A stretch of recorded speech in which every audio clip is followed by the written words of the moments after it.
and then I didn't Nixon finish it. conceived of the bombing of Cambodia. You did it in order to interdict. Come on. We have been bombing with drones and all kinds of weapons every guerrilla unit that we were opposing. It's been the same in every administration of either party. The consequences in Cambodia were particular. Come on now. No. We're particular. He has such a good voice. Not Henry Program you're Kissinger. doing, because I'm going to be 100 years old. Right. And you're picking a topic of something that happened 60 years ago. You have to know that it was a necessary. Bro said bygones, dude. He said let bygones be bygones. Like, what do you mean? Yeah, sure. I personally almost single-handedly facilitated a genocide on a neutral country that kickstarted events that actually led to a much larger genocide in my wake. But we blow up everybody. And also, it was a long time ago. Stop living in the past. I'm 100 years old. Come on, dog. What the fuck? Necessary step. Now the younger generation feels that if they can raise their emotions, they don't have to think. If they think, they won't ask that question. On March 18, 1969, during the Vietnam War, the U.S. secretly began what would become a long and relentless bombing campaign in neighboring Cambodia. Had there been an international criminal tribunal for Cambodia, prosecutors would have had a field day with U.S. President Richard Nixon and his national security advisor and later Secretary of State, Henry Kissinger. Establishing genocidal intent with these two would be a cakewalk. On December 9, 1970, Nixon would phone Kissinger to discuss the ongoing bombing of Cambodia. You see, Operation Menu, as it was called, was only an escalation of the bombing. Up to this point, close. I want to end the stream, and I probably will if you guys fucking keep complaining about my YouTube video selections being like, fun day. Like, straight up. I don't want to hear complaints, please. I told you from the start, it simply means we're not going to fucking do news coverage. That's what it means, okay? Please. Fun day doesn't mean you come into the chat and fucking complain about whatever YouTube video I choose to watch. To 500,000 tons of bombs had already been dropped on Cambodia. 5 minutes after getting off of the call, Kissinger called General Alexander Haig to relay the new orders from the president. He wants a massive bombing campaign in Cambodia. He doesn't want to hear anything. It's an order. It's to be done. Anything that flies on anything that moves. You got that?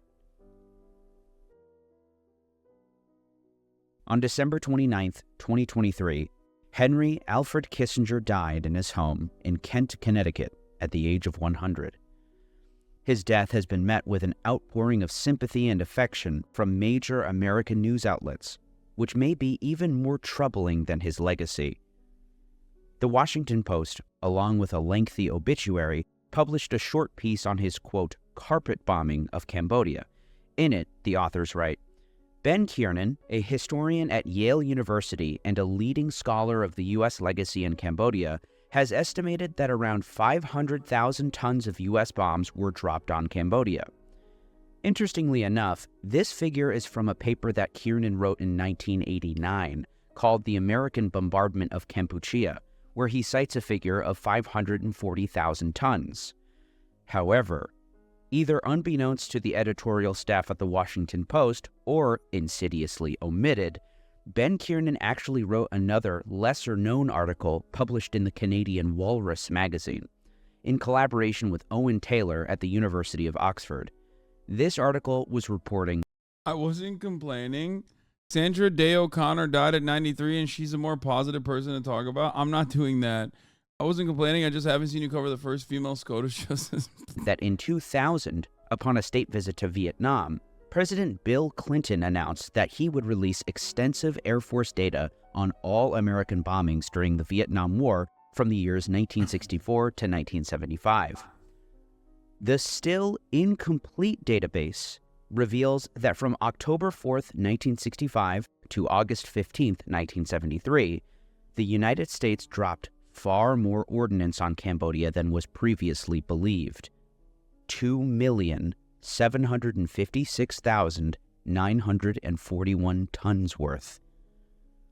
To put 2,756,941 tons into perspective, the Allies dropped just over 2 million tons of bombs during all of World War II. Cambodia may be the most heavily bombed country in history. Moreover, the two announced, the data released by Clinton shows the total payload dropped during these years to be nearly 5 times greater than the generally accepted figure.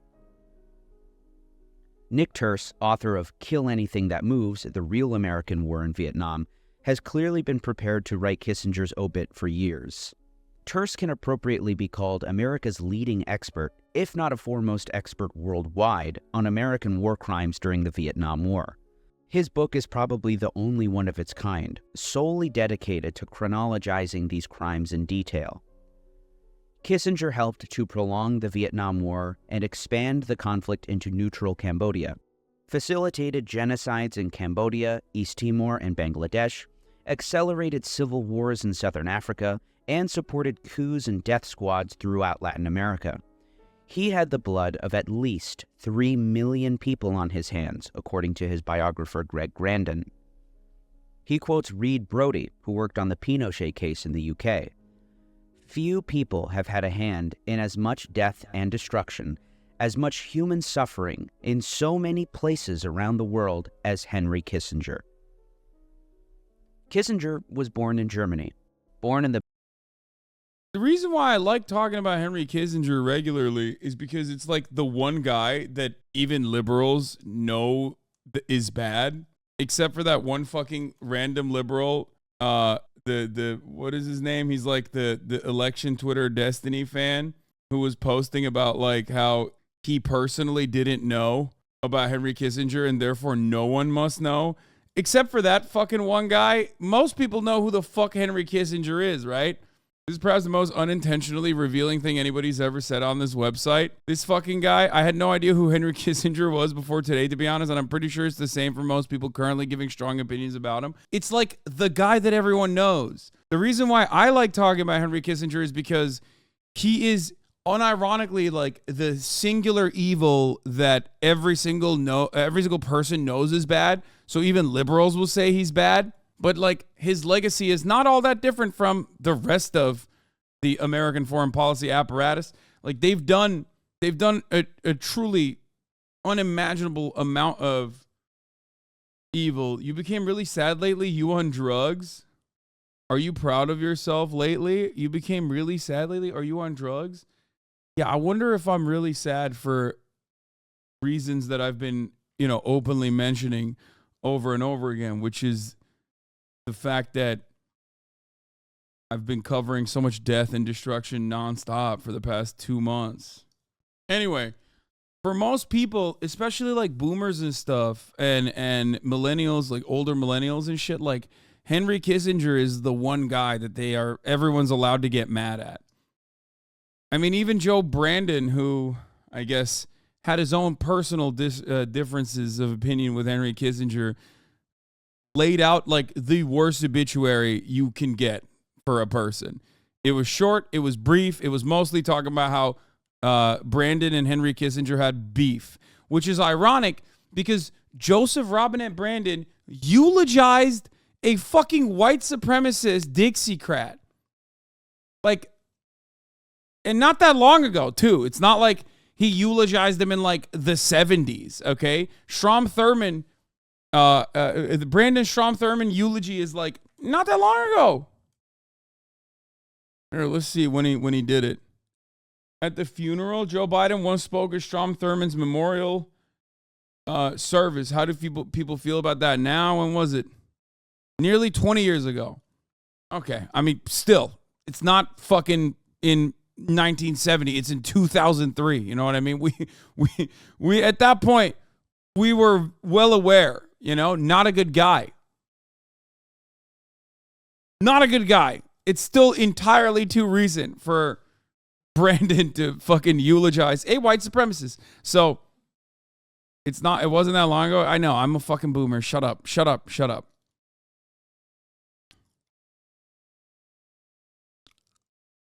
God damn it. I forget that like half a chat probably was a semen at that point. Regardless, the reason why I'm bringing that up is because he straight up, a guy who, despite the fact that he had eulogized Strom Thurmond and spoken at his memorial service, like even he didn't have such nice things to say about Henry Kissinger, despite the fact that his foreign policy is relatively aligned with Henry Kissinger's foreign policy. Because American foreign policy is bipartisan. The reason why I like to talk about Henry Kissinger is because he is a very popular figure and a sole evil, like a singular evil that many liberals understand is like a bad guy, even though what he did was no different than all of the foreign policy apparatus decisions that predate him and came after him as well, with some exceptions. Okay?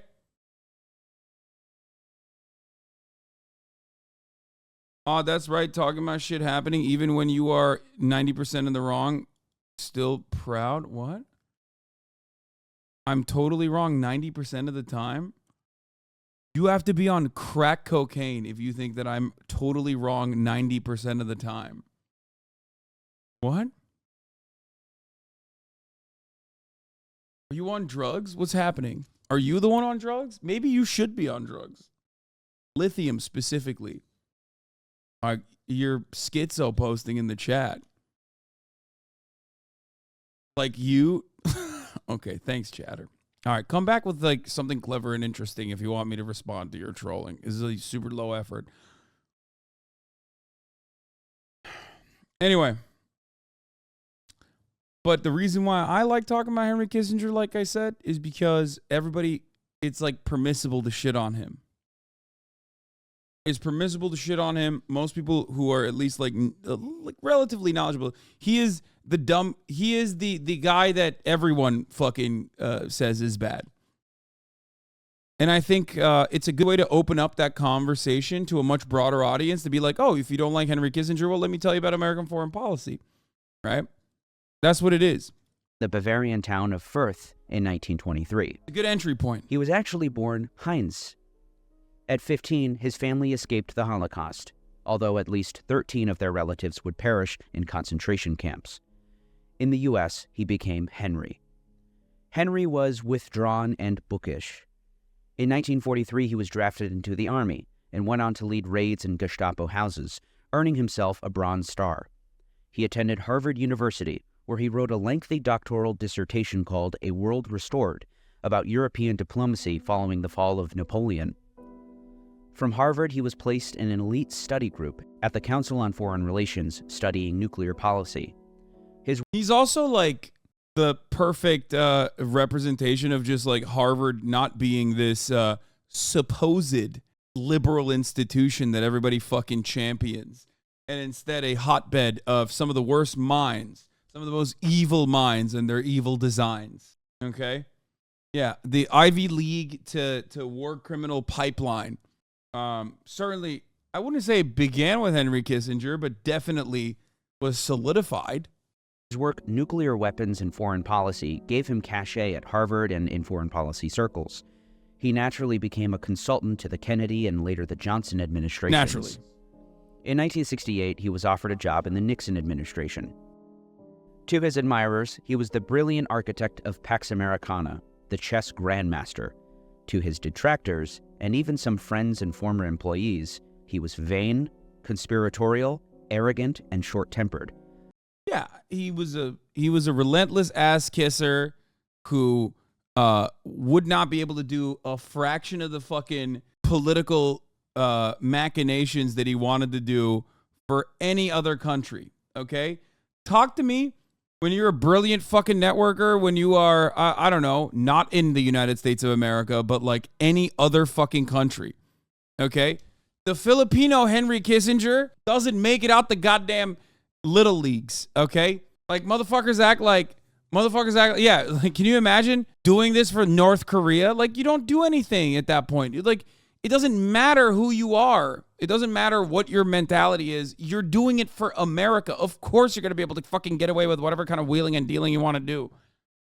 A man capable of praising a top aide as indispensable while ordering the FBI to illegally tap his home phones to see if he was leaking to the press. He was lauded for foreign policy successes. As the impresario of Nixon's... Yeah, the only people who can fucking applaud Henry Kissinger, who are allowed to, despite the fact that he was a warmongering monster, awful piece of shit, war criminal, all that good stuff, is the Chinese. Okay? If you're Chinese, then, you know, whatever. You can have that one. But other than that, it's just ridiculous. Historic opening to China, and as the theoretician of détente with the Soviet Union, Dr. Kissinger earned much of the credit for seismic policy shifts that redirected the course of world affairs. With his German accent, incisive wit, owlish looks, and zest for socializing in Hollywood and dating movie stars, he was instantly recognized all over the world. If God thinks Kissinger's bad, why'd he let him live to 100? Dude, there is no God. There is no fucking justice in this world. There is no karma, okay? Henry Kissinger dying at the age of 100 and, like, after having a long life of having sex with a super hot wife and a bunch of fucking Hollywood celebrities before then even, proves this point while literally doing a shit ton of war crimes, okay? That's it. There is no fucking karmic justice. There's nothing good that happens in the world. Do not rest your hopes on some sort of karmic punishment coming for those who do awful things. Dick Cheney is still very much alive as well and has a fat cock. So think about those two things whenever you are like, oh, well, what if there is some sort of karma? No, there isn't. Okay? This motherfucker literally piped it up. And also his wife, super fucking hot. Literally straight up GILF status even to this goddamn day at the age of like 89.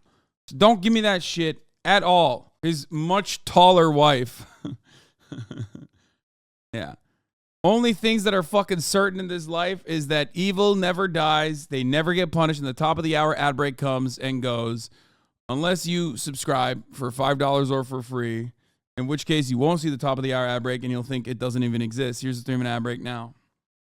In stark contrast to most of his understated predecessors. Foreign policy expert Alfred W. McCoy of the University of Wisconsin-Madison has long been unimpressed by his record, writing in 2017, Henry Kissinger was as inept as he was ruthless. Extending the Vietnam War by 7 bloody years to mask his diplomatic failure, turning East Timor over to Indonesia for decades of slaughter until its inevitable independence, cratering U.S. credibility in Latin America by backing a murderous military dictatorship in Chile, and mismanaging Moscow in ways that helped extend the Cold War by 15 years. Kissinger's career, as international law specialist Richard Falk observed, has been marked by his extraordinary capacity to be repeatedly wrong about almost every major foreign policy decision made by the U.S. government over the course of the last half-century.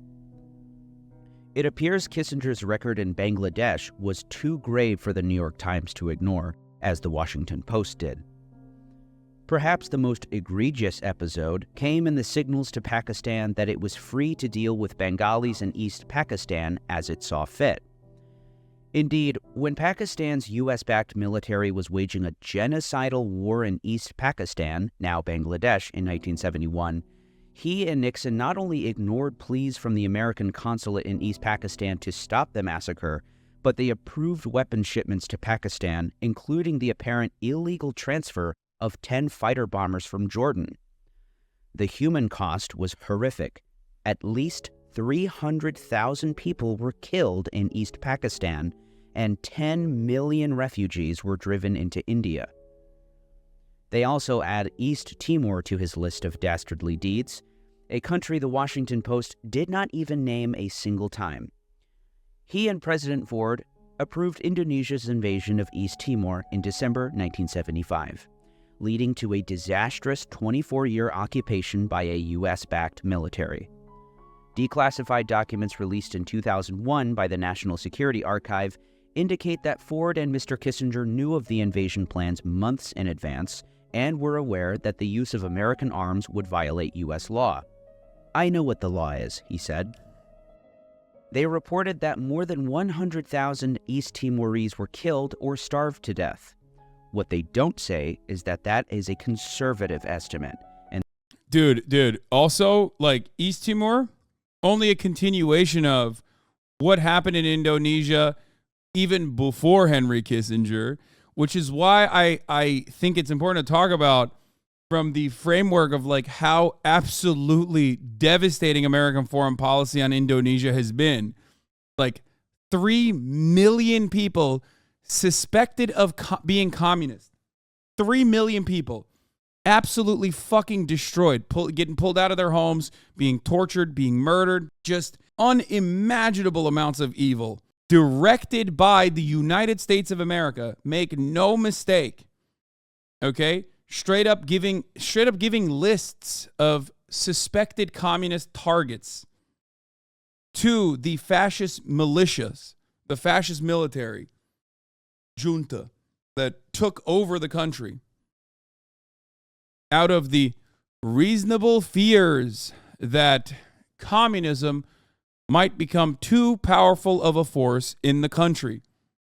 Only a mere part of the coalition government at the time. But that was too much. And it was done before Henry Kissinger. And it was done with one simple goal in mind: to show the rest of the world that, yes, if you are a striver, a right-wing striver, and you want to fucking gain prominence and you want to gain control over your own country, well, if there's any communist forces in your country and you want to fucking eviscerate them, we will give you all the tools, we will give you all the guns, we will train you, we will help you. Okay? And the number could be as high as 180,000, or up to a quarter of the entire population. They also don't mention that, according to the UN's Truth Commission set up after the Indonesian withdrawal, that mass starvation was used as a weapon of war. Of course, one has to mention the notorious Operation Condor, unmentioned by the New York Times or the Washington Post, but like I said, Nick Turse was prepared. "You did a great service to the West in overthrowing Allende," Kissinger later told General Augusto Pinochet, the leader of the military junta that went on to kill thousands of Chileans. In Argentina, Kissinger gave another green light, this time to a terror campaign of torture, forced disappearances, and murder by a military junta that overthrew President Isabel Perón. During a June 1976 meeting, Kissinger told the junta's foreign minister, "If there are things that have to be done, you should do them quickly." The so-called dirty war that followed would claim the lives of an estimated 30,000 Argentine civilians. 3,000 of which were straight up Jewish, by the way. The largest pogrom since World War II was not actually, or the largest like anti-Semitic attack, the largest number of Jewish people being killed or vanished was not actually October 7. October 7 death count is 1,200, okay? The largest one was in Argentina. Turse reminds us that... But hey, it's okay. Javier Milei is the greatest defender of Israel, so it's fine. Even though he literally apparently has like former Nazis or neo-Nazis in his cabinet. But it's okay. It's fine. Guys, it's okay. He's America. He is... Netflix turned Pinochet into a vampire? Wait, what? The fuck is that? They should have asked Jewish prisoners about their supposed plans to take over Patagonia. Did Javier Milei actually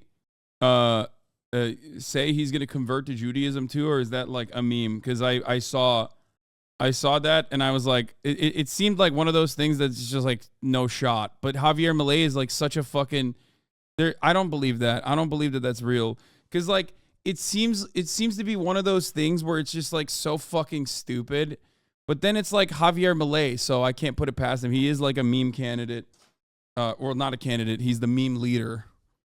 Kissinger stoked a war in Angola and prolonged apartheid in South Africa. In the Middle East, he sold out the Kurds in Iraq. After Washington, Kissinger became wealthy through founding a consulting firm, Kissinger Associates. Turse writes, The firm leveraged Kissinger's reputation and contacts to help huge multinational corporations, banks, and financial institutions, including American Express, Anheuser-Busch, Coca-Cola, Heinz, Fiat, Volvo, Ericsson, and Daewoo, broker deals with governments. The New York Times put it like so. When Disney sought to navigate the Chinese leadership to build a... Wait, is that for real? Be for fucking real, dog. He headed straight to the tomb of famous Orthodox Jewish rabbi in Queens, donning a kippah in all-black outfit. He visited Menachem Mendel Schneerson's grave to pay respects. This is especially peculiar. Oh, wait. Is this the rabbi who's supposed to be the Messiah? The Messiah guy? Is this the one who, like where they say he's not dead, actually? Wait, let me see. I've seen photos of him in New York before, so if I see a photo of him, I can tell you if it is him or not. I don't think this is him. Judaism's most impactful rabbi. Meet Lubavitcher Rebbe, Judaism's most impactful rabbi. Rabbi Menachem Mendel Schneerson became the leader of the Chabad Lubavitch in 1951. He created a global phenomenon that would change Judaism forever. Chabad Lubavitch is one part of the greater revival movement called Hasidic Judaism, which developed in the 18th century and began to spread across Europe, with each Hasidic court following their own religious leader. Rebbe, scholar, engineer, and a visionary leader, the Lubavitcher Rebbe created a blueprint for how to spread a love for Judaism. With his guidance, and emissaries, or shluchim, have built Jewish infrastructure across the globe, ensuring that Jews will... Oh, yeah! I think this is the guy. His followers still, like... His followers are the ones that, like, go up to people that they suspect of being Jews to be like... and try to get them back into the faith, right? Like, his goal is to reconvert, like, Reform Jews or whatever. Isn't this the guy? Not entirely, no. Are you Jewish? No, I am not. According to the source, the Argentinian leader took part in a Judaic worship service in the country's capital of Buenos Aires, where he received blessings from a rabbi. Bro, it doesn't fucking... It doesn't... You don't convert to Judaism, like, by getting blessings from a rabbi. You know, there's, like, a hella fucking hard shit that you have to go... You have to read books and shit. It is the only religion that is, like, super strict and very difficult to become a part of. It's a very long process, and it's not that easy. Bro, you can't even be considered full Jewish unless your mother is Jewish. You know what I mean? Like, you have to... Like, it's a matrilineal bloodline. So, like, if your father is Jewish and your mother is not, you technically aren't full-blown Jewish. No, you can convert. It's just very hard, and you will get rejected. It's the only religion that doesn't... That's not true? Wait, what? What do you mean that's not true? Patrilineal Jews are accepted in more liberal sects. It's only Orthodoxy that rejects patrilineal Jews overall. I mean, it is true. It's like it's a matrilineal bloodline. I mean, you can still be culturally Jewish. You can be accepted by Reform Jews, which is the, like, especially in America, is like the majority. But as far as, like, not having any Jewish bloodline and, like, being and getting converted into Judaism, you have to do a shit ton. How the fuck did we get here? Oh, we were talking about the dirty wars. Okay, let's continue. The $5.5 billion park in Shanghai, Mr. Kissinger got the call. Kissinger also continued to write policy recommendations and articles, and advised every single president from Nixon onwards. Indeed, current Secretary of State Anthony Blinken said upon Kissinger's death that he had sought counsel from the former diplomatic chief many times, including most recently about a month ago.